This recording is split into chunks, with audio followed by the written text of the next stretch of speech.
जब मैं 18 साल का था तब मैंने एक बिगड़ैल लड़देचकी को सहारा दिया था, लेकिन जैसे ही उसका पहला प्यार व्हाइट मूनलाइट सामने आया मैं वहां से भाग निकला। 7 साल बाद हम अचानक एक फिल्म सेट पर फिर से मिले।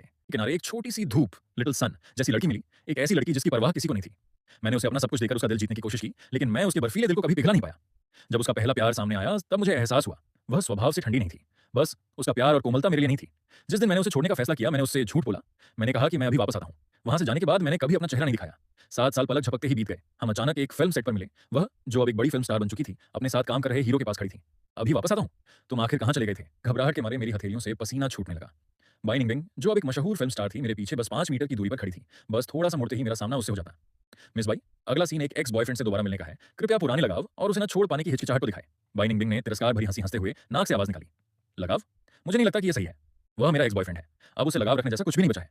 उसकी आवाज वैसी ही ठंडी और बेपरवाह थी जैसी 7 साल पहले हुआ करती थी। जब मैं 18 साल का था तब वह इसी आवाज में मेरे निकनेम शियाओली को इतनी फिक्र से पुकारा करती थी। मेरे पीछे बातचीत चल रही थी। असिस्टेंट डायरेक्टर क्या कह रहा था मुझे एक शब्द भी समझ नहीं आ रहा था। बस बाइनिंग बिंग की दूर से आती बेपरवाह आवाज साफ सुनाई दे रही थी। एक छोड़े गए एक्स लवर के तौर पर जिसने कभी उसे छोड़ दिया था, मैंने ठान लिया था कि मैं उसे कभी खुद को पहचानने नहीं दूंगा। मैंने खुद से कहा शूट खत्म होते ही हम हमेशा के लिए अलग हो जाएंगे। तभी एक साथी ने मेरा नाम पुकारा। शियाओयू, क्या तुम्हें प्रॉप मिला? मेरे पीछे एकदम सन्नाटा छा गया। मैंने प्रॉप उठाया और घबराहट में वहां से भाग निकला। बाइनिंग बिंग मेरे पीछे नहीं आई तो मैंने खुद को तसल्ली दी, शायद उसने सुना नहीं होगा, और अगर सुना भी होगा तो उसे कोई फर्क नहीं पड़ता। स्टूडियो सेटअप के दौरान ब्रेक में मैंने अपने साथी को एक जरूरी बात कही। अगली बार मुझे शियाओ फैंग बुलाना, अब शियाओयू मत बुलाना। क्या हुआ? शियाओयू तो कितना अच्छा नाम है। शियाओ फैंग सुनने में थोड़ा ज्यादा प्रोफेशनल लगता है। हाँ हाँ ठीक है, तो डायरेक्टर शियाओ फैंग ही सही। ये मेरा पहला फिल्म प्रोजेक्ट था जिसमें मैंने असिस्टेंट डायरेक्टर के तौर पर काम किया था। क्रू में शामिल होने से पहले ही मुझे पता था कि लीड एक्ट्रेस बाइनिंग बिंग है, एक बड़े सेलिब्रिटी परिवार की बेटी जिनके पास एंटरटेनमेंट इंडस्ट्री के सबसे अच्छे रिसोर्स थे। उनका बैकग्राउंड तो जबरदस्त था ही, साथ ही उनकी एक्टिंग भी कमाल की थी। उन्होंने सिर्फ 25 साल की उम्र में बेस्ट एक्ट्रेस का अवार्ड जीता था, और मैं वो पहला प्यार था जिसे उसने अपनी जवानी में छिपा कर रखा था। मैंने इस प्रोडक्शन में शामिल होने के बारे में कई बार हिचकिचाहट महसूस की, लेकिन आखिरकार करियर के इतने खास मौके को हाथ से जाने नहीं दे सका। मैंने खुद से वादा किया कि मैं उसे किसी भी हाल में मुझे पहचानने नहीं दूंगा। अगर मेरी पहचान जाहिर हो जाती तो मेरा करियर खत्म हो जाता। आखिर 7 साल पहले हमारा ब्रेकअप बहुत बुरा रहा था। एक बेरहम ब्रेकअप लेटर में मैंने लिखा था, मुझे शुरू से पता था कि तुम एक सेलिब्रिटी की बेटी हो। मैं तुम्हारे परिवार के बारे में बुरी बातें पता करने के लिए ही तुम्हारे करीब आया था। मुझे कभी बैड गर्ल्स पसंद नहीं आई, मुझे शांत और समझदार लड़कियां पसंद हैं, इसलिए चलो अब कभी दोबारा न मिलें। लेटर के शब्द बहुत बेपरवाह और पक्के इरादे वाले थे, फिर भी वहां से जाते समय मेरी हालत बहुत दयनीय थी। मुझे नहीं पता कि लेटर पढ़कर बाई निंगबिंग को कैसा लगा होगा, लेकिन मैं उसका स्वभाव अच्छी तरह जानता हूं। वह हमेशा बदला लेती है और कभी पीछे नहीं हटती। अगर उसे बदला लेने का मौका मिला तो शायद मेरा करियर पूरी तरह बर्बाद हो जाएगा। बाई निंगबिंग स्क्रीन के मुकाबले असल जिंदगी में और भी खूबसूरत है। उसके जीन्स कमाल के हैं। जरा देखो तो उसके माता पिता कौन है? पुराने जमाने के बड़े स्टार्स। जाहिर है उनका लुक आम लोगों से कहीं बेहतर है। मुझे सबसे ज्यादा उसका ऑरा पसंद है, शांत और शालीन। वह जरूर अपने स्कूल के दिनों में स्कूल की सबसे खूबसूरत लड़की रही होगी। ये सुनकर तो जैसे मेरे गले में ही लार अटक गई। बाई निंगबिंग स्कूल की सबसे खूबसूरत लड़की? ये बात सच से कोसों दूर थी। स्कूल की सबसे खूबसूरत लड़की होने के बजाय वह अपनी जवानी में एक तेज तर्रार और दबंग लड़की थी। ऐसी लड़की जिससे हर कोई दूर ही रहता था। मैं वह पल कभी नहीं भूल सकता जब मैंने उसे पहली बार देखा था। जोरों की बारिश हो रही थी और पैदल चलने वाले तेजी से गुजर रहे थे, फिर भी वह सड़क के किनारे बिना हिले डुले बैठी थी। बिल्कुल खाली खाली सी लग रही थी, जैसे उसने अपनी आत्मा खो दी हो। जैसे ही मैं धीरे धीरे उसके पास पहुंचा उसने नजरें उठाई। उसकी आवाज में सख्ती और बेरुखी थी। यहां से चले जाओ। वहां से जाने के बजाय मैंने अपना छाता खोला और उसके सिर के ऊपर कर दिया। उस पल से ही बाई निंगबिंग और मेरे बीच की कहानी शुरू हुई।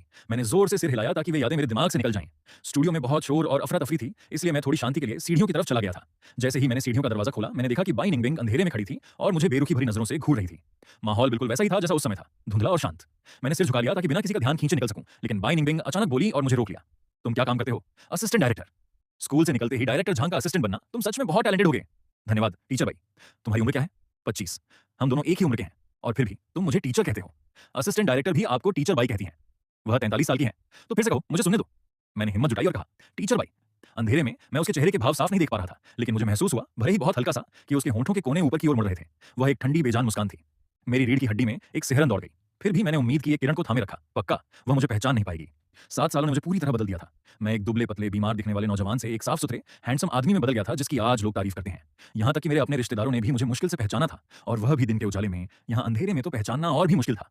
टीचर भाई प्लीज थोड़ा आराम कर लीजिए, मैं अब काम पर वापस जाता हूँ। रुको, वह फिर बोली, तुम्हारा नाम क्या है?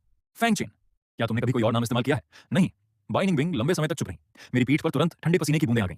मेरा असली नाम फैंग चेन था, हालांकि बाद में मैंने इसे बदलकर फैंग जयू कर लिया था। उसने तब मुझे धोखा दिया था, अब उसे धोखा देकर हम आखिरकार बराबर हो गए थे। हाई स्कूल के पहले साल के बाद गर्मियों की छुट्टियों में मुझे सड़क के कोने पर बेसहारा बाई निंगबिंग मिली थी। उसने मुझे बताया कि वह बेघर है और उसका कोई परिवार नहीं है। मैंने बिना किसी सवाल के उसकी बात मान ली। मैंने नादानी में सोचा कि वह बिल्कुल मेरी तरह है, दुनिया की ठुकराई हुई एक बेचारी आत्मा। बचपन में मेरे माता पिता के तलाक के बाद उन दोनों ने दूसरी शादी कर ली और नया परिवार बसा लिया, और मुझे पूरी तरह पीछे छोड़ दिया। मुझे मेरी आंटी के साथ रहने के लिए भेज दिया गया, जहां मैंने कई साल एक अंधेरे सीलन भरे बेसमेंट में बिताए। मैंने कम उम्र से ही बहुत अच्छे से पेश आना सीख लिया था, क्योंकि मुझे पता था कि बात मानने पर ही पेट भर खाना मिल सकता है। बाई निंगबिंग और मैं बिल्कुल अलग-अलग दुनिया के लोग थे। मैं कम बोलने वाला और शांत स्वभाव का था। मेरी ज़िंदगी पूरी तरह से मेरी पढ़ाई के इर्द-गिर्द घूमती थी। जब दूसरे साल में क्लास बदली गई, तो बाई निंगबिंग और मैं क्लासमेट बन गए। किसी को उसके बैकग्राउंड के बारे में पता नहीं था और यहाँ तक कि अफवाहें भी थीं कि वह अनाथ है और उसका कोई अपना नहीं है। स्कूल में हम अजनबियों की तरह रहते थे, कभी एक दूसरे की जिंदगी में दखल नहीं देते थे। फिर भी किसी को पता चले बिना बाई निंगबिंग देर रात मेरे बेसमेंट की खिड़की खटखटाती थी और मैं फर्श पर थोड़ी जगह साफ कर देता था ताकि वह अपना बिस्तर बिछाकर वहां सो सके। अगली सुबह मेरी आंटी के परिवार के जागने से पहले ही वह चुपचाप चली जाती थी, जैसे वह कभी वहां थी ही नहीं। बाई निंगबिंग अक्सर स्कूल नहीं जाती थी और अक्सर उसे ताजे जख्म होते थे। हर बार मैं सावधानी से उसके जख्मों का इलाज करता था। फैंग शियाओयू, क्या तुम थोड़ा धीरे से कर सकते हो? मुझे शियाओयू कहो। शियाओयू, क्या तुम थोड़ा आराम से कर सकते हो? शियाओयू मेरा निकनेम है। मेरी गुजर चुकी दादी ने खुद मेरे लिए यह नाम चुना था। मुझे अपने असली नाम फैंग शियाओयू के बजाय यह प्यारा सा निकनेम ज्यादा पसंद है, बस इसलिए क्योंकि बाई निंगबिंग मुझे बुलाते समय ज्यादातर इसी नाम का इस्तेमाल करती है। बाई निंगबिंग को देखकर, जो रात रात भर मेरे साथ रहती है, मुझे अंदर से महसूस होता है कि वह मुझसे भी ज्यादा दयनीय और बेबस है। समय के साथ मेरे मन में एक प्यारा सा भ्रम पैदा हो गया कि अगर टीचर मुझे मेरी टेक्स्ट बुक भूलने के लिए डांटते, तो वह पिछली लाइन से उठकर आगे आती और अपनी किताब मेरे डेस्क पर जोर से पटक देती। हालांकि मैं एक लड़का हूं, लेकिन मेरा शारीरिक विकास देर से हुआ। मैं छोटा और दुबला पतला था, इसलिए दूसरी क्लास के स्टूडेंट्स अक्सर मुझे परेशान करते थे। जब भी मैं परेशान या दुखी दिखता, बाई निंगबिंग हमेशा आगे आकर मेरा बचाव करती थी। ये मेरी सुरक्षा में है। मुझे बेवकूफी से लगता था कि हम एक दूसरे का सहारा हैं, लेकिन बाद में एहसास हुआ कि यह सब बस मेरी कल्पना थी। बाई निंगबिंग एक बड़ी सेलिब्रिटी की बेटी है। उसके परिवार के पास अनगिनत आलीशान घर और स्पोर्ट्स कारें हैं। उसके जूतों की एक जोड़ी की कीमत मेरे पूरे सीजन के कपड़ों से ज्यादा है। वह मेरे करीब इसलिए आई थी ताकि मेरे जरिए अपने परिवार को चिढ़ा सके। मुझे सच कब पता चला? शायद उस दिन जब लू जिंगनियन आया था। मेरे उलझे हुए विचारों में अचानक रुकावट आई। स्टूडियो में मेरे हाथों में एक कप मिल्क टी थमा दी गई। लू जिंगनियन फिर से सेट पर आया था और सबके लिए मिल्क टी लाया था। देखो, वह लंबा, अमीर और हैंडसम लड़का जो अवार्ड विनिंग एक्ट्रेस के पास खड़ा है, वे एक दूसरे के लिए ही बने हैं। मैंने नजर घुमाई। बाई निंगबिंग ने अपना सिर एक तरफ झुका रखा था और चुपचाप लू जिंगनियन की बात सुन रही थी। बाकी लोगों की तरह मैं भी उस खूबसूरत नजारे को देखकर मंत्रमुग्ध हो गया। अचानक जैसे कुछ महसूस हुआ हो, उसने अपनी नजरें सीधे मेरी तरफ घुमाई। मैंने जल्दी से अपना सिर झुका लिया। उसकी आंखों में आंखें मिलाने की हिम्मत नहीं हुई। जब मैंने दोबारा ऊपर देखा तो वह मुड़ चुकी थी, मानो वह पल भर का आई कांटेक्ट सिर्फ मेरी कल्पना का हिस्सा रहा हो। बिंग बिंग, शूटिंग खत्म होने के बाद मेरे साथ पेरिस चलो, फैशन शो के लिए। उसके बोलने का अंदाजा और लहजा बिल्कुल वैसा ही था जैसा 7 साल पहले था। उसमें कोई बदलाव नहीं आया था। मैं पुरानी यादों में खो गया। हाई स्कूल के दौरान बाई निंगबिंग और मेरे बीच क्लासमेट्स के तौर पर सिर्फ दोस्ती का रिश्ता था। कॉलेज एंट्रेंस एग्जाम के बाद गर्मियों की छुट्टियों में ही हम आधिकारिक तौर पर कपल बने। डेटिंग शुरू करने के बाद भी न तो वह बहुत ज्यादा जज्बाती होती थी और न ही कोई ऐतराज करती थी। वह कभी भी प्यार या रोमांस से भरी कोई बात नहीं कह पाती थी। फिर भी कुछ मामलों में वह एक बेहतरीन गर्लफ्रेंड थी, सोच समझकर चलने वाली, दूसरों का ख्याल रखने वाली और हमेशा इस बात का ध्यान रखने वाली कि दूसरों के सामने मेरी इज्जत बनी रहे। हालांकि बाई निंगबिंग ने मुझे कभी भी अपने दोस्तों से नहीं मिलाया। एक बार मैं उसे सरप्राइजेस देने के लिए पूल हॉल गया, लेकिन उसका चेहरा सख्त हो गया और उसकी आवाज में झुंझलाहट थी। ऐसी जगहों पर दोबारा मत आना। उस समय मैंने इस बात पर ज्यादा ध्यान नहीं दिया, ये सोचकर कि शायद यह उसके अलग-थलग और कम बोलने वाले स्वभाव की वजह से था। लेकिन जब लू जिंगनियन सामने आया, तब मेरी सारी गलतफहमियां पूरी तरह से टूट गईं। महंगे, अच्छे से फिट होने वाले सूट और बेहतरीन स्टाइल वाले बालों के साथ वह रोशनी की एक चमकदार किरण की तरह मेरी बेरंग दुनिया में आ धमका। बिंग बिंग, तुम यहाँ क्या कर रही हो? मैंने अभी-अभी एक फेरारी खरीदी है, चलो तुम्हें घुमाने ले चलता हूँ। बिंग बिंग, ये कौन है? हेलो, मैं बाई निंगबिंग का बॉयफ्रेंड हूँ। हाँ, तुम जरूर मजाक कर रहे होगे। बिंग बिंग जैसी लड़की तुम्हें दिलचस्पी कैसे ले सकती है? मैं ही उसका बॉयफ्रेंड बनने के लिए बना हूँ। हमारे परिवारों ने बहुत पहले ही हमारी शादी तय कर दी थी। किसने कहा? बाई निंगबिंग का चेहरा गुस्से से भर गया। उसने लू जिंगनियन को दूर धकेल दिया। उसकी आवाज सख्त थी और बहस की कोई गुंजाइश नहीं छोड़ी। मैं इस सगाई के लिए कभी राजी नहीं हुई थी। उसकी बात कमजोर और बेअसर लग रही थी। कुछ ही समय बाद बाई निंगबिंग के माता-पिता ने मुझसे खुद संपर्क किया। तभी मुझे पता चला कि वह एक सेकंड जनरेशन स्टार थी और कोई आम स्टार नहीं। उसका परिवार लगभग आधे एंटरटेनमेंट इंडस्ट्री को कंट्रोल करता था। अपने माता-पिता के साथ उसके रिश्ते अच्छे नहीं थे। उसने जानबूझकर एक बड़े प्राइवेट स्कूल से एक आम पब्लिक हाई स्कूल में ट्रांसफर लिया था और घर न जाने की ठान ली थी। उसके माता-पिता ज्यादातर समय बाहर रहते थे और अपनी बेटी पर बहुत कम ध्यान देते थे। उन्हें अंदाजा भी नहीं था कि वह रोज क्या करती थी। उस दिन हमारी बातचीत के आखिर में उसके पिता ने मुझसे कहा, जवान आदमी, शायद तुम्हें पता ना हो, लेकिन बाई निंगबिंग लड़की होने के बावजूद बहुत बागी है। वह सिर्फ हमें चिढ़ाने के लिए तुम्हारे साथ है। असल में वह तुम्हें पसंद नहीं करती। उसने पहले भी कई बार ऐसी हरकतें की हैं। अगर तुम्हें मुझ पर यकीन नहीं है तो बस देखो कि वह जिंगनियन के साथ कैसा बर्ताव करती है। वह जिंगनियन को पसंद करती है। वे साथ बड़े हुए हैं, इसलिए उसे अभी तक अपनी भावनाओं का एहसास नहीं हुआ है। जवान आदमी, तुम और हम अलग-अलग दुनिया से हैं।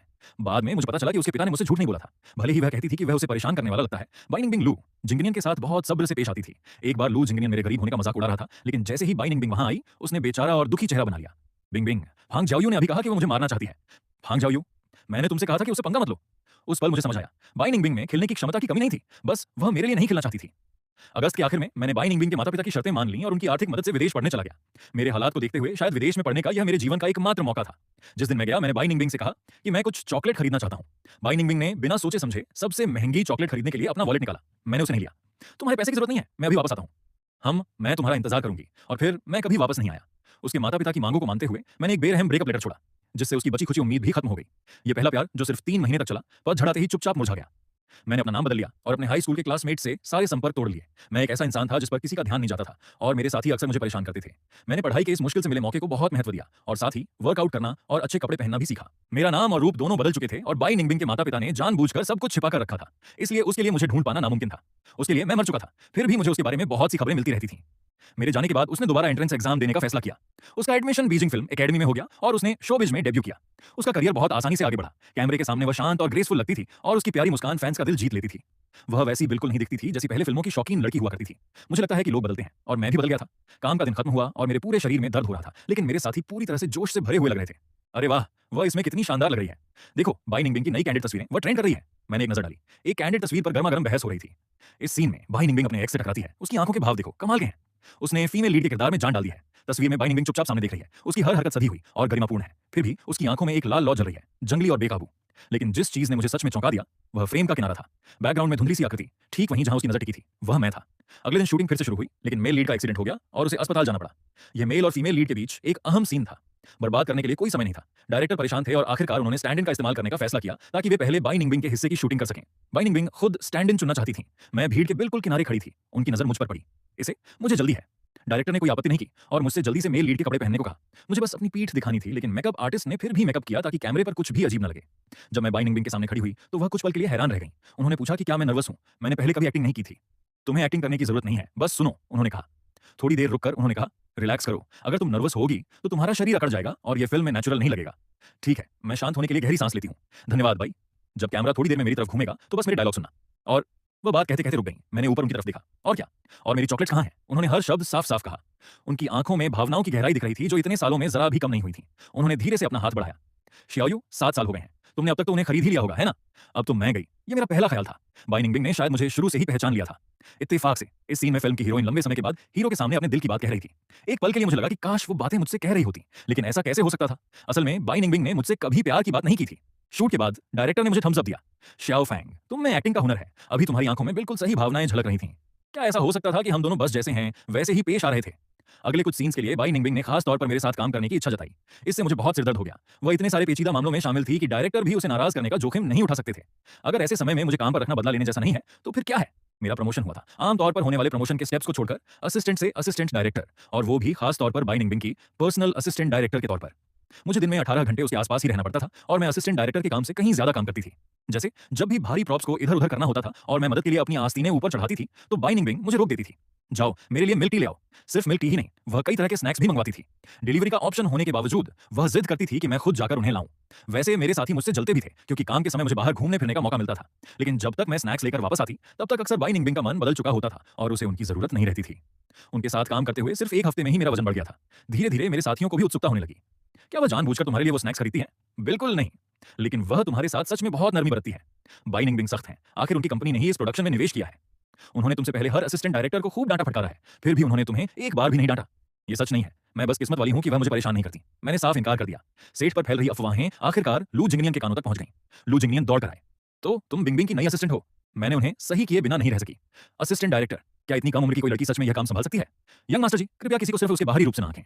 लू जिंगनियन ने मुझे काफी देर तक घूरा। क्या मैं तुमसे पहले कहीं मिला हूं? शायद आपको गलतफहमी हो रही है। मुझे उनके जैसे यंग मास्टर के साथ पुरानी बातें याद करने में कोई दिलचस्पी नहीं थी, इसलिए मैं वापस अपने काम की योजना बनाने लगी। लू जिंगनियन ने नाक से कोड़ी। मैंने फिल्म क्रू में तुम जैसे बहुत से लोगों को देखा है।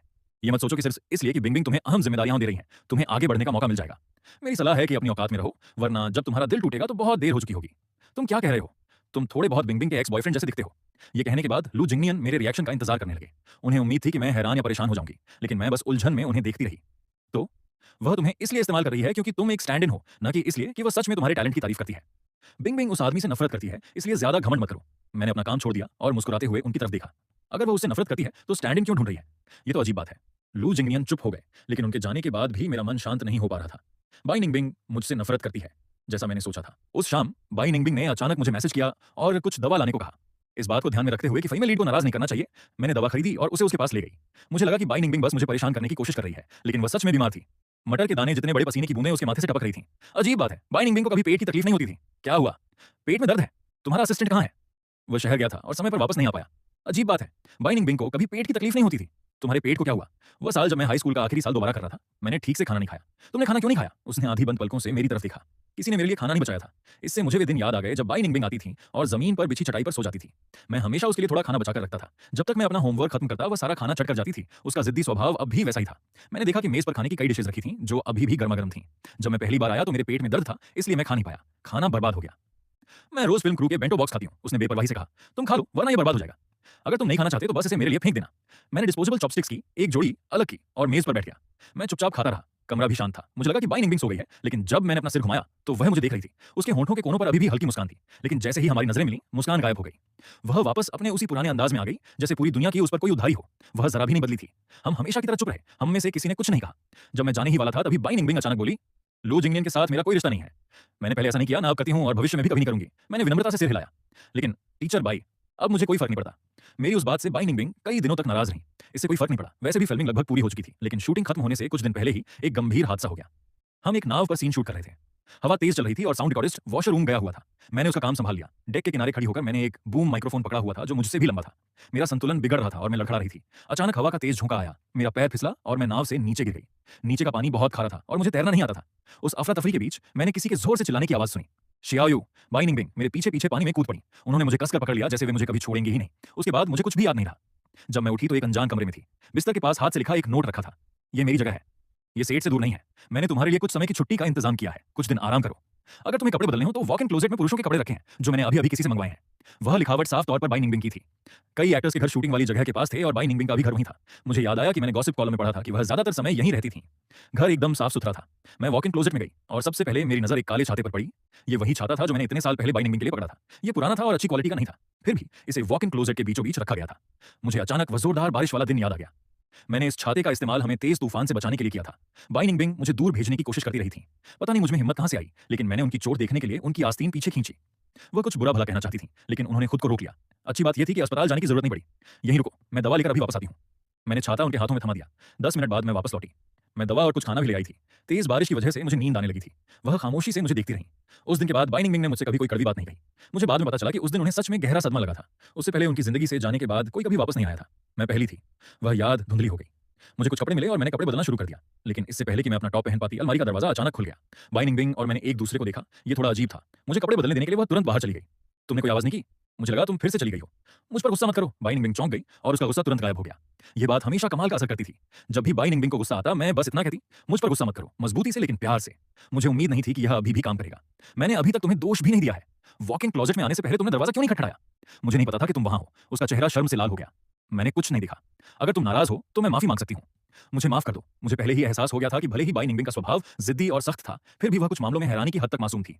कोई बात नहीं, मैं थोड़ी थकी हुई हूँ। मैंने बिना सोचे समझे कहा, ऐसा तो नहीं है कि मैंने इसे पहले नहीं देखा है। मुझे तुरंत एहसास हुआ कि यह गलत बात थी और सचमुच बाई निंगबिंग ने अपने होंठ सिकोड़ लिए और उसका चेहरा और गर्दन गहरे लाल हो गए। मैंने बात बदल दी। आज तुम्हारा कोई सीन नहीं है। शूटिंग खत्म होने के बाद मैं दलिया बनाऊंगी। ध्यान रखना कि तुम बाद में अपनी दवा ले लो। पानी में गिरने की वजह से तुम्हें थोड़ा जुकाम हो गया है। जब बाई निंगबिंग दलिया लेकर आई तो उन्होंने एप्रन पहना हुआ था। मैं खुद को दोबारा देखने से रोक नहीं पाया। एप्रन पहने हुए तुम बहुत सौम्य लग रही हो। तुमने क्या कहा? मैंने कहा धन्यवाद। बाई निंगबिंग की आंखें चमक उठी, हालांकि उनका लहजा सख्त ही रहा। सारा खाना खत्म कर लेना, कुछ भी बर्बाद मत करना। तुम और क्या खाना चाहते हो? मैं तुम्हारे लिए बना सकती हूँ, अगर जरूरत पड़ी तो।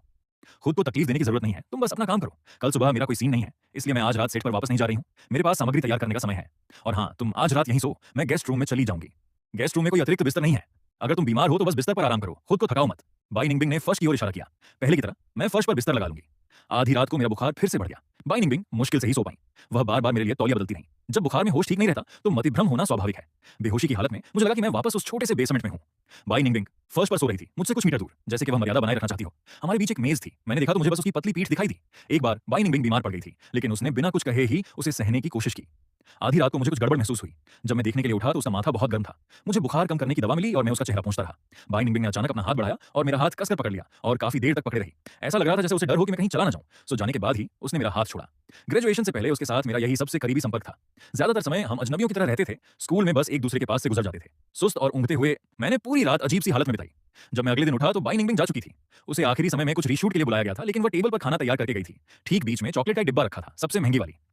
मैं अपना लंच बॉक्स खा ही रहा था कि कोई अंदर आया। मुझे लगा कि बाई निंगबिंग वापस आ रही है, लेकिन जो अंदर आया वह एक अजनबी था। मुझे याद आया कि बाई निंगबिंग का एजेंट भी उसकी करीबी दोस्त थी। एजेंट ने मुझे खाली खाली नजरों से देखा। मैंने पूरी कोशिश की कि उसे समझा सकूं कि मैं क्रू में बस एक असिस्टेंट डायरेक्टर हूं। तुम्हारा नाम क्या है? तुम मुझे फांग शाओयू कह सकती हो। वह इतनी चौंक गई कि लगभग उछल ही पड़ी। फांग शाओयू, तुम सच में फांग शाओयू हो? उसने मुझे अचानक कुछ समझते हुए देखा। तुम शाओयू हो? क्या हुआ? मेरी उलझन देखकर उसने आगे कहा, बाई निंगबिंग तुम्हें पागलों की तरह ढूंढ रही थी। जब वह तुम्हें नहीं ढूंढ पाई तो उसने पूरी तरह से हिम्मत हार दी थी। उसने खाना पीना और सोना छोड़ दिया था। वह बहुत बुरी हालत में पहुंच गई थी। शुक्र है कि अब वह तुम्हें मिल गई है। अब उसे आखिरकार सुकून मिल सकता है। 7 साल बाद उसे अब खुद को और तड़पाना नहीं पड़ेगा। तुम जरूर मजाक कर रही हो। हमने सिर्फ 3 महीने तक डेट किया था। ये इतना भी यादगार नहीं रहा होगा। तुम ऐसा कैसे कह सकते हो? तुम्हें अंदाजा नहीं है, बाई निंगबिंग एक स्टार बन गई। क्या यह तुम्हारे लिए था? अपने माता पिता की वजह से उसे सेलिब्रिटी बनने का विचार हमेशा से नापसंद था। उसका परिवार चाहता था कि वो चाइल्ड स्टार के तौर पर डेब्यू करे, लेकिन उसने हर बार मना कर दिया। लेकिन तुमसे ब्रेकअप के ठीक बाद उसने अचानक कहा कि वो स्टार बनना चाहती है। उसने कहा कि ऐसा इसलिए है क्योंकि तुम्हें फिल्में पसंद थीं। उसे लगा कि अगर वो स्टार बन गई तो वो सबसे चमकदार और ऊंची जगह पर खड़ी हो सकती है जहां तुम उसे देख सको। मैं एक पल के लिए हैरान रह गया। ये सच था, ऐसा असल में हुआ था। एक रात मुझे नींद नहीं आ रही थी, इसलिए मैंने बाय निंगबिंग से बातचीत शुरू की। अरे भाई, क्या तुम सो रही हो? नहीं, मैंने आज एक फिल्म देखी, द शॉशैंक रिडेम्पशन। ये सच में बहुत अच्छी थी। कोई दिलचस्पी नहीं है। मैं भी कभी फिल्में बनाना चाहता हूं, लेकिन इसमें बहुत पैसा लगता है ना? अफसोस की बात है कि मेरे पास पैसे नहीं है। फिल्म बनाने में असल में उतना खर्च नहीं आता। मैंने मन ही मन सोचा कि उसे इसके बारे में कुछ भी नहीं पता। ये एक हवाई सपना था, इसलिए मैंने और कुछ नहीं कहा। तो उसे यह सब याद था। एजेंट ने भावुक होकर आह भरी। साथ में सिर्फ 3 महीने बिताए, फिर भी उसने इसे जिंदगी भर अपने दिल में संजो कर रखा। उस दोपहर बाई निंगबिंग वापस आ गई। उसने एजेंट से पूछा, तुम यहाँ क्या कर रहे हो? शूटिंग खत्म होने वाली है, इसलिए मैं चीजें समेटने आया हूँ। मुझे तुम्हारी जरूरत नहीं है, तुम जा सकते हो। और हाँ, मैं कुछ समय के लिए ब्रेक ले रही हूँ, इसलिए कोई गिग्स शेड्यूल मत करना। प्रेमी के लिए दोस्त को छोड़ना। मुझे अभी भी याद है कि जब वो तुम्हें नहीं मिलती थी तो तुम मेरे सामने कितना रोते थे। बाई निंगबिंग ने अजीब तरह से बात बीच में काटी। मेरे बॉयफ्रेंड के सामने उस बारे में बात मत करो, मैंने उसे सुधारा। Ex boyfriend. जब तक तुमने मेरे मुंह पर ब्रेकअप नहीं किया तब तक वह नहीं माना जाएगा। मैंने एक चिट्ठी लिखी थी। वह बस एक चिट्ठी थी, मैंने उसे पढ़ने के बाद फेंक दिया। कौन जाने तुमने सच में वो खुद लिखी थी या नहीं। हालात देखकर एजेंट वहां से खिसक गया। क्या तुम्हें वह चिट्ठी देखकर गुस्सा नहीं आया? मैंने कहा था कि मैं तुम्हारे राज खोल दूंगी। तुम में इतनी हिम्मत नहीं है। इसके अलावा क्या मैं खुद न्यूज चेक करके नहीं देख सकती कि कुछ लीक हुआ है या नहीं? मैं निशब्द रह गई। बाई निंगबिंग फल धोने चली गई और मैं बोलती रही। ब्रेकअप के लिए सिर्फ एक इंसान की सहमति काफी होती है। तुम मानो या ना मानो, हम काफी समय से कपल नहीं रहे हैं। बाई निंगबिंग अकड़ गई, फिर फैंग जाओ की तरफ मुड़ी। तो मैं तुम्हारा पीछा करूंगी। इसका कोई फायदा नहीं है। बाई निंगबिंग, क्या तुम मुझसे नाराज हो? इसलिए कि मैंने तुम्हें अपने बैकग्राउंड के बारे में न बताकर धोखा दिया, या लू जिंगलिन की वजह से? इसलिए कि मैंने तुम्हें समय रहते साफ साफ बातें नहीं बताई। दोनों ही बातें हैं और कोई भी नहीं। भाई निंगबिंग, हम एक दूसरे के लिए नहीं बने हैं। जबरदस्ती मत करो। कमरे में सन्नाटा छा गया। कुछ देर बाद लाल आंखों के साथ उसने थोड़ी नाराजगी भरे लहजे में कहा, मैं तो जबरदस्ती ही करूंगी। मैंने बाई निंगबिंग की बातों को दिल पर नहीं लिया। फिल्म की शूटिंग पूरी होने के बाद मैं अपने होम टाउन वापस चली गई। मेरी आंटी का पुराना घर तोड़ा जाने वाला था और उन्होंने मुझे फर्नीचर संभालने में मदद के लिए बुलाया था। भले ही मेरी आंटी अपने बच्चों को ज्यादा पसंद करती थी, लेकिन आखिरकार उन्होंने ही मुझे पाला पोसा था। मैं एहसान फरामोश नहीं हूँ। वापस आते समय मैं अपने पुराने हाई स्कूल के पास से गुजरी। स्कूल की बिल्डिंग्स को कुछ साल पहले रेनोवेट किया गया था, इसलिए सब कुछ बहुत अलग लग रहा था। मैं थोड़ी देर के लिए स्कूल के गेट पर खड़ी रही, तभी अचानक किसी ने मुझे आवाज दी, तुम, क्या नाम है तुम्हारा? मुझे तुम याद हो? एक औरत केयरटेकर के कमरे से बाहर निकली। वह लगभग मेरी उम्र की लग रही थी। तुम इसी स्कूल में पढ़ते थे? मुझे याद है कि तुम बाई निंगबिंग के साथ ही क्लास में थे, है ना? और तुम? मेरी बाई निंगबिंग से अक्सर बहस होती थी। वैसे आज तुम अकेले क्यों हो? बाई निंगबिंग कहाँ है? क्या वह हमेशा तुम्हारे पीछे पीछे नहीं चलती थी? मैं हैरान रह गया। मेरे पीछे पीछे? हाँ, हर दिन शाम की स्टडी के बाद बाई निंगबिंग तुम्हारे पीछे पीछे आती थी। तुम्हारे घर तक पहुंचने पर नजर रखती थी। तुम्हें पता नहीं था? सच में नहीं पता था। मेरा अविश्वास देखकर वह महिला आगे बोली। एक बार जब मेरी उससे बहस हुई तो उसने अचानक बीच में ही बात रोक दी और कहा कि क्लास खत्म हो गई है और उसे स्कूल वापस जाना है। मुझे ये बहुत अजीब लगा। वह और स्कूल वापस जा रही है, इसलिए मैं उसके पीछे गई। पता चला कि वह गेट पर इंतजार कर रही थी। तुम्हारे बाहर आने का इंतजार कर रही थी ताकि वो तुम्हारे पीछे पीछे जा सके। बाद में मुझे पता चला कि उसे डर था कि उसने किसी को नाराज कर दिया है और उसका असर तुम पर भी पड़ सकता है, इसलिए वह तुम्हें सुरक्षित रखना चाहती थी। उस महिला ने कोने में खड़े एक प्लेन ट्री की ओर इशारा किया। वह वहीं खड़ी होकर तुम्हारा इंतजार कर रही थी। 17 साल की बाई निंगबिंग को काले कपड़े पहनना पसंद था। वह हमेशा रात के अंधेरे में घुल मिल जाती थी। हल्की हवा चल रही थी और वह वहीं खड़ी थी। मेरी आंटी ने मुझे जल्दी आने के लिए आवाज दी। जब मैं वहां पहुंची तो वे बेसमेंट खाली कर रही थी। जिस बिस्तर पर मैं सोती थी और जिस डेस्क का इस्तेमाल करती थी, उन्हें एक एक करके बाहर ले जाया जा रहा था। शियाओ यू, मुझे कुछ मिला है, यहाँ आओ। उन्होंने फर्श के एक कोने की तरफ इशारा किया। इस पर तुम्हारा नाम लिखा है। उसी लड़की ने खोदा था, है ना? वही लड़की जो फिल्म स्टार बन गई। आपको कैसे पता चला? अरे वह मुझसे मिलने आई थी। कब? क्या तुम्हें याद है? मुझे तब यहाँ कुछ मिला था और मैंने तुम्हें बहुत डांटा था। मुझे याद है कि तुम कितनी जिद्दी थी। मुझे समझ ही नहीं आ रहा था कि तुमसे क्या कहूं। पुरानी बातें याद करते हुए मेरी आंटी की आवाज में पुरानी यादों का एहसास था। तुमने सच बताने से इनकार कर दिया। तुम अड़ी हुई थी कि वह चीज तुम्हारी ही है, लेकिन मुझे पता था कि तुम वैसी बच्ची नहीं हो। जिस दिन मैंने तुम्हें डांटा था, वह लड़की खिड़की के पास ही थी। उसने सब कुछ देखा था। मैंने अपनी शर्ट का कोना कसकर पकड़ लिया। मेरी सांसें धीमी हो गईं। मुझे डर था कि उसका मुझ पर बुरा असर पड़ेगा, इसलिए मैंने उसे यहाँ आकर फर्श पर सोने से सख्ती से मना कर दिया। तो बात यह थी, हाई स्कूल के दूसरे साल के आखिर में बाई निंगबिंग ने यहाँ आकर सोना और खाना पीना बंद कर दिया था। असल में उसे बस इस बात का डर था कि कहीं मुझ पर उसका बुरा असर न पड़े। फर्श पर बने घिसने के निशान इस बात का सबूत थे कि बाई निंगबिंग ने भी कई रातें बिना सोए बिताई थीं। बाई निंगबिंग ने कुछ नहीं कहा, फिर भी वह मन ही मन मुझे हजारों बार पुकार रही थी। इमारत गिराए जाने से एक दिन पहले मैं स्कूल गेट से अपनी आंटी के घर तक पैदल गया। ये जाना पहचाना छोटा सा रास्ता घने प्लेन पेड़ों की छांव से ढका हुआ था। चलते चलते मुझे सड़क के आखिर में बेसमेंट की छोटी सी खिड़की दिखी। ऐसा लगा जैसे हम बिना बोले ही एक दूसरे के मन की बात समझ गए हों। मैं मुड़ा। बाई निंगबिंग सड़क की दूसरी तरफ खड़ी थी। उसने फेस मास्क पहना हुआ था। 20 मिनट बाद हम एक ऐसे रेस्टोरेंट में बैठे जहां हम अक्सर जाया करते थे। फिल्मिंग खत्म होने के बाद से मैंने उसकी किसी भी कॉल का जवाब नहीं दिया था। मुझे उम्मीद भी नहीं थी कि वह मुझे ढूंढ निकालेगी। रेस्टोरेंट के ठीक बगल में वह पुराना पूल हॉल था। आते जाते लोगों को देखकर अचानक मुझे एक जवाब चाहिए था। उस गर्मी में मैं तुम्हें ढूंढते हुए यहाँ आया था। तब तुमने मुझे कितनी बेताबी से वहां से भगा दिया था। क्या तुम्हें अंदाजा है कि मुझे कितना दुख हुआ था? बाई निंगबिंग एक पल के लिए हैरान रह गई। मैं बेताब नहीं हो रही थी। उस समय मैं बस डरी हुई और परेशान थी।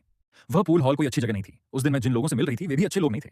वे लड़कियां वो मुझे फंसाने की कोशिश कर रही थीं। जब तुम वहां आए तो मैं बहुत डर गई थी। मुझे डर था कि वे तुम्हें निशाना बनाएंगी। बाई निंगबिंग ने अपनी भौहें सिकोड़ी और कुछ याद करने की कोशिश की। माफ करना, मैं बहुत घबराई हुई थी। मैंने तुम्हें हालात के बारे में गलतफहमी में डाल दिया। तभी मालिक ने हमारा नंबर बुलाया। मैंने बाई निंगबिंग से कहा कि वह जाते जाते पानी की एक बोतल भी ले आए। जैसे ही वे थोड़ी दूर गई, मुझे औरतों के एक झुंड ने घेर लिया। अरे हैंडसम, अपना नंबर हमें क्यों नहीं दे देते? वो लड़की जो अभी साथ थी वो तुम्हारी गर्लफ्रेंड है ना? वह खाते समय भी अपना मास्क क्यों पहने रहती है? क्या वो पागल वागल है क्या? मैंने उन्हें गुस्से और बेरुखी से देखा। पीछे हटो। ओह, बड़े तेवर हैं, है ना? क्या तुम्हें पता भी है कि यहाँ कौन राज करता है? उनकी लीडर ने मुझे छूने के लिए हाथ बढ़ाया। अगले ही पल वह दर्द से चीख पड़ी। मैंने उसकी कलाई कसकर पकड़कर मरोड़ दी थी। मैं औरतों पर हाथ नहीं उठाता। तभी बाई निंगबिंग वापस आ गई। तुम उन पर हाथ नहीं उठाते, मैं उठाऊंगी। बाई निंगबिंग ने अपना दिखावटी और आम लोगों के सामने वाला रूप पूरी तरह छोड़ दिया। उसके अंदर से एक उग्र और आक्रामक तेवर झलक रहा था। मैं हैरान होकर देखता रह गया। ये वही थी जिस बाई निंगबिंग को मैं अच्छी तरह जानता था। वह वापस आ गई थी। मुझे कोई शक नहीं था कि वह अकेले ही उन चारों को धूल चटा सकती थी, लेकिन मुझे उसे रोकना था। उसकी हालत अभी नाजुक थी। वह किसी झगड़े में नहीं पड़ सकती थी। फिर भी वह जिद्दी थी, उन चारों को गुस्से से घूर रही थी और हिसाब बराबर करने पर तुली हुई थी। वापस आ जाओ बाई निंगबिंग, इतना गुस्सा मत करो। मैंने धीरे से उसका हाथ खींचा। वह तुरंत ठिठक गई। ऐसा लगा जैसे वह पूरी तरह शांत हो गई हो। उसकी सारी ताकत खत्म हो गई और उसका तीखापन भी नरम पड़ गया। तो फिर इसे छोड़ दो बाई निंगबिंग, चलो भागते हैं। बाई निंगबिंग ने मेरा हाथ कसकर पकड़ लिया। हम गलियों और भीड़ के बीच से होते हुए तेजी से बाहर की ओर भागे। हम बिना थके दौड़ते ही रहे। मेरे कानों में मेरी धड़कन की आवाज तेज हो गई, धप धप धप। पिछली बार जब मैंने वह आवाज सुनी थी तो वह भी उसी जवानी के जोश की वजह से थी जो उसने मुझ में जगाया था। और इस पल में वह बिल्कुल वैसी ही जिद्दी लड़की लग रही थी जैसी वह पहले हुआ करती थी। हम दौड़ते हुए मेरी आंटी के घर पहुंचे और बेसमेंट में घुस गए। वह पूरी तरह खाली था। अगले दिन तोड़े जाने का इंतजार कर रहा था। वहां लाइटें भी नहीं थी, बस चांद की रोशनी अंदर आ रही थी। हम दोनों एक ही पल में बोले, तुम रोज मुझे घर तक छोड़ने आते थे। हम तब मेरा स्वभाव बहुत चिड़चिड़ा था और मैं हमेशा लोगों को नाराज कर देती थी। मुझे तुम्हें अकेले जाने देने में सुरक्षित महसूस नहीं होता था।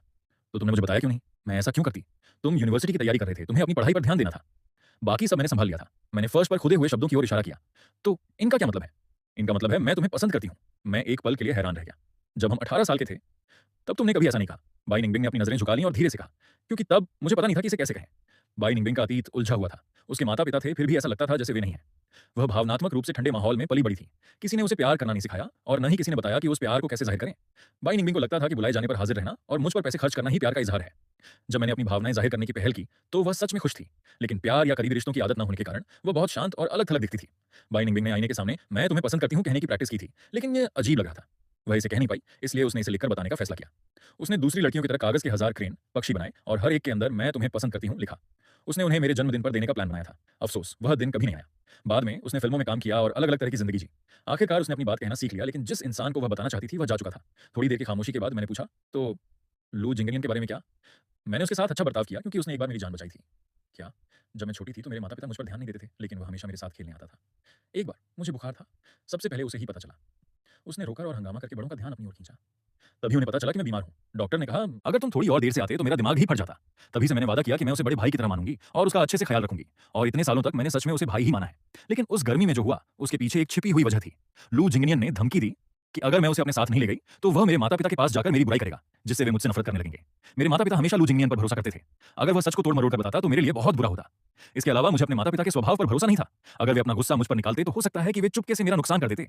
हो सकता है कि मैं कॉलेज भी ना जा पाती। इसीलिए तुमने मुझसे कहा कि मैं उससे न उलझूं। हाँ, बाई निंगबिंग समझ गई कि मैं किस घटना की बात कर रही हूँ। लू जिंगनियन का कहना था कि मैंने उसे फंसाया है। मुझे उसकी बात पर जरा भी यकीन नहीं था। उस समय मैं बस यही चाहती थी कि तुम उससे कोई संपर्क न रखो, उससे बात भी न करो। सुरक्षित रहने का यही एकमात्र तरीका था। मुझे निराशा महसूस हुई। मुझे अंदाजा भी नहीं था कि मैंने इतनी बड़ी गलतफहमी पैदा कर दी थी। तुम मुझसे सीधे पूछ सकते थे। अतीत को याद करते हुए मेरे मन में मिली-जुली भावनाएं उमड़ आईं। उसे किसी से प्यार करना नहीं आता था। क्या मुझे आता था? नहीं, मुझे भी नहीं आता था। अपने असली माता-पिता द्वारा बार-बार छोड़े जाने के कारण मुझ में सवाल पूछने की हिम्मत नहीं बची थी। मेरी दुनिया में तारीफ के कुछ शब्द पाने और दोबारा छोड़े जाने से बचने का एकमात्र तरीका था कड़ी मेहनत से पढ़ना और काम करना। इसलिए बाई निंगबिंग के सामने मैं शिकायत का एक शब्द कहने के बजाय दिल के दर्द से मर जाना पसंद करती। मुझ में गुस्सा करने की भी हिम्मत नहीं थी। यह हम दोनों की एक जैसी आदत थी, हर कीमत पर झगड़े से बचना। चांदनी ठंडी और साफ थी। फिर भी एक बात थी जो मुझे बाई निंगबिंग को साफ-साफ बतानी थी। मैं विदेश जा रही थी। तुम्हारे माता-पिता ने इसके लिए पैसे दिए थे। मुझे इसका अंदाजा था। मैं न जाने का फैसला कर सकती थी, लेकिन विदेश में पढ़ने का यह शायद मेरा एकमात्र मौका था। मैं एक बार के लिए स्वार्थी हो रही थी। मैं समझती हूँ। बाई निंगबिंग मुस्कुराई, एक बहुत ही सौम्य मुस्कान। शियाओयू, तुम बहुत दयालु हो। काश तुम थोड़ी और स्वार्थी होती ताकि बाहरी दुनिया से तुम्हें चोट न पहुंचती। अब से मैं अपने करियर को प्राथमिकता दूंगी। कोई बात नहीं, मैं तुम्हें फॉलो कर रही हूँ। तुम एक अवार्ड विनिंग एक्ट्रेस हो। तुम्हारा भविष्य बहुत उज्जवल है। मुझे क्यों फॉलो कर रही हो? अवार्ड विनिंग एक्ट्रेस बनना भी तुम्हारी वजह से ही हुआ। लेकिन हमने सिर्फ 3 महीने तक डेट किया था। फिर भी मेरी भावनाएं 3 महीने से कहीं ज्यादा समय तक बनी रहीं। बाई निंगबिंग फैसले लेने में पक्की महिला थी। गलतफहमी दूर होने के ठीक अगले दिन उसने वीबो पर सब कुछ सबके सामने जाहिर कर दिया और मुझे टैग किया। 3 महीने के बाद जिंदगी भर के रिश्ते में बदल गई। ट्रेंडिंग टॉपिक्स लगभग क्रैश हो गए। पूरा इंटरनेट यह ड्रामा देख रहा था। मुझे चिंता थी कि बाई निंगबिंग के माता-पिता उसे फिर से परेशान करेंगे, लेकिन मेरी चिंता बेकार थी। बाई निंगबिंग 25 साल की थी। अगर उसके माता-पिता को यह पसंद नहीं भी होता तो वे क्या कर सकते थे? उसके स्वभाव को देखते हुए उनके लिए दखल देने का कोई रास्ता ही नहीं था। या शायद वे 7 साल पहले हालात को काबू नहीं कर पाए थे, इसलिए उन्होंने मुझ पर निशाना साधा। असल बात तो यह है कि मैं अपने ही आत्मविश्वास की कमी के कारण हार गई। बाई निंगबिंग के सबके सामने आने के बाद कोई और ऑनलाइन ट्रेंड करने लगा। उस दिन लू जिंगनियन गुस्से में मुझसे मिलने आया। मैंने कहा, मुझे लगा कि मैंने तुम्हें पहले कहीं देखा है, तो तुम फांग जाओयू हो। हम तो क्या अभी के अभी बिंगबिंग से ब्रेकअप कर लो। असल में उसकी सगाई मुझसे हुई है। मैंने कुछ कहना चाहा, फिर हिचकिचा गई। बाई निंगबिंग वहां पहुंची और लू जिंगनियन के ठीक पीछे खड़ी हो गई। लू जिंगनियन मुझे उकसाता रहा। और ऐसे क्या तुमने ऑनलाइन लोगों की राय देखी है? हर कोई कहता है कि तुम मुफ्तखोर हो, एक ऐसा आदमी जो मेरे और बाई निंगबिंग के बीच आने की कोशिश कर रहा है। अगर तुम अपनी नौकरी नहीं खोना चाहते तो तुरंत उससे ब्रेकअप कर लो और उसे मुझे वापस सौंप दो। मेरे और तुम्हारे बीच कैसा रिश्ता है? मुझे इसके बारे में क्यों नहीं पता? बाई निंगबिंग अचानक बोल पड़ी। लू जिंगनियन परेशान हो गया। बिंग बिंग, तुमने इस बेचारे लड़के को फिर से तुम्हें अपने जादू में कैसे फंसाने दिया? अपनी जबान संभालो। तुमने कहा था कि तुम मुझे भाई मानोगी, फिर मुझ पर इस तरह क्यों भड़क रही हो? मैंने जो कुछ भी हो सकता था किया है।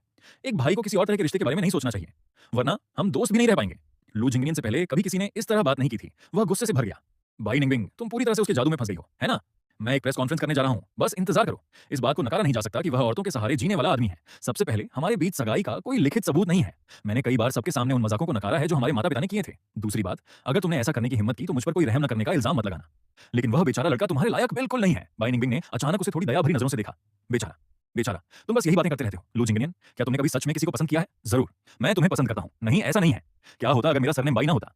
क्या होता अगर मेरे माता पिता सेलिब्रिटी ना होते? क्या होता अगर मैं बस एक बिगड़ी हुई लड़की होती? क्या तब भी तुम मुझे पसंद करते? लू जिंगनियन सन्न रह गए, मानो यह ख्याल उनके मन में कभी आया ही ना हो। अगर तुम मुझे बारिश के दिन सड़क किनारे वैसे बैठे हुए देखते तो क्या तुम मेरे ऊपर छाता लगाते? शायद नहीं। तुम बस मन ही मन मुझे समाज का कचरा समझकर कोसते। तुम्हें मेरा स्टेटस पसंद है, न कि मैं असल में जैसी हूं। तुम यह बात भी स्वीकार नहीं कर सकते कि मैं कभी एक बिगड़ी हुई लड़की थी। बाई निंगबिंग ने मुझे खींचकर दूर कर दिया। जब मैंने पीछे मुड़कर देखा तो लू जिंगनियन वहीं स्तब्ध खड़े थे। वे गहरे सदमे में लग रहे थे। मैंने सोचा कि क्या वे सच में बात समझ पाए थे। लेकिन एक हफ्ते बाद मुझे पता चला कि लू जिंगनियन की प्रेस कॉन्फ्रेंस योजना के अनुसार हो रही थी। बाई निंगबिंग के पास कॉन्फ्रेंस रोकने का अधिकार नहीं था। हालांकि उन्होंने आने वाले संकट से निपटने के लिए काफी तैयारियां कर रखी थी। हालांकि पता चला कि प्रेस कॉन्फ्रेंस वैसी नहीं थी जैसी हमने उम्मीद की थी। लू जिंगनियन कैमरे के सामने आए, बेहतरीन कपड़ों में। मैं आज एक बयान देना चाहता हूं। बाई निंगबिंग और मैं एंगेज्ड नहीं है। पूरा वेन्यू हंगामे से गूंज उठा। हर कोई एक बड़ी सनसनीखेज खबर की उम्मीद में आया था, जैसे कि अवार्ड जीतने वाली एक्ट्रेस का अपने पार्टनर को धोखा देने का कोई स्कैंडल। बाई निंगबिंग और मैं अपने परिवारों के बीच बिजनेस पार्टनरशिप की वजह से साथ बड़े हुए। लेकिन वह मुझे बड़े भाई की तरह मानती है और मैं उसे सिर्फ छोटी बहन की तरह देखता हूं। सगाई की बात सिर्फ एक अफवाह थी। हम दोनों में से किसी ने भी कभी इसे माना नहीं। हमारे माता पिता ने बस यूं ही इसका जिक्र किया था। ये कभी ऑफिशियल नहीं था। मुझे बाई निंगबिंग से कभी प्यार नहीं हुआ और उसकी भी यही भावना है। मुझे उम्मीद है कि हर कोई इन बेबुनियाद अफवाहों को हवा देना बंद कर देगा। जहां तक फेंग जाओयू की बात है, लू जिंगनियन ने गंभीरता से बोलने से पहले एक पल के लिए चुप्पी साधी। वह बाई निंगबिंग का पहला प्यार थी। मैंने एक बार उसके लुक्स के आधार पर उसे जज किया था और मुझे इसका बहुत अफसोस है। लोगों की राय तुरंत बदल गई। नेटिजन्स ने लू जिंगनियन की पुरानी घमंडी बातें खोद निकाली, जिससे गर्मा-गर्म बहस छिड़ गई। अच्छी बात यह थी कि बाई निंगबिंग ने जो पीआर स्ट्रेटजी तैयार की थी, उसकी अब जरूरत नहीं रही।